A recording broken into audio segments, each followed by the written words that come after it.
నాకు అయింది. ఎంత అయింది? ₹1,00,000 అయింది నాకు. ఆయన కాకపోతే ఆయన దేవుడు ఎరుగు, ఆయన ఎదురు. నాకైతే నాకు కేసీఆర్ ఉన్నప్పుడు ₹1,00,000 మాపోయినాయి. ఈయన వచ్చినప్పుడు మాపోయినాయి. నాకు ఇంకోటి నాకు నా 3 ఎకరాలు ఉంది. 3 ఎకరాలు రైతు బంధు పడుతుంది. ఇంకా నేనేం చేయాలి? ఇంకా నేను ఏం చేయాలి? పడలేదంటే మరి అదృష్టం మనం ఏం చేస్తాము? ఎవరిని అదృష్టం అంది. ప్రభుత్వంతో సమస్య లేదు. ఏ ప్రభుత్వమే కానీ మనం చేసుకుని మనం బతకవచ్చింది. కానీ ఒడిచింది మనకి ఎరగబెట్టింది ఏమీ లేదు. దీనిలో ఒక్కటే పొరపాటు ఏంటంటే ఫ్రీ బస్సు పెట్టింది చాలా తప్పు, బుద్ధి తక్కువ. అంతే తప్ప వేరే ఏది లేదు. ఇంకా అంతే కదా, ఒకటే లేదు లేదు లేదు. మాకు వచ్చినది నేను ఎక్కడే నా పెనం ఎక్కడి, ఆయన ఎక్కడే ఆయన పెనం ఎక్కడి. అందుకే అంటున్నాను.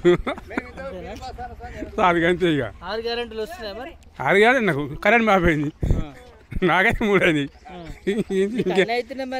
నువ్వు అక్కడ చెప్పురా, బకాయినాడు కదా. నీకు ₹1,00,000 రుణమాఫీ అయింది, రైతు భరోసా వచ్చింది, పథకాలు వస్తున్నాయి, కరెంట్ బిల్ మాఫీ 3 అయితే అయింది నాకు. నువ్వు కాంగ్రెస్ కార్యకర్తవి. అప్పటిదాకా నేను పక్క టీఆర్ఎస్ ఉండే. సరే ఛాన్స్ ఇద్దామని చెప్పి ఇచ్చినందుకు నాకు ఫలితం దక్కింది. అందరికంటే అందరికి చేసి పెడదామంటే వీటికి అప్పులో కూలి బతికైంది. ఆ బతికి ఎట్లా చేద్దాం మనం? చెప్పు, ఆ బతికి ఎట్లా చేద్దాం? పుడుతుందో పుట్టదో చేసినాం అప్పు. మనం అయ్యే చేసింది కొడుకు తీర్పుకోవాలి.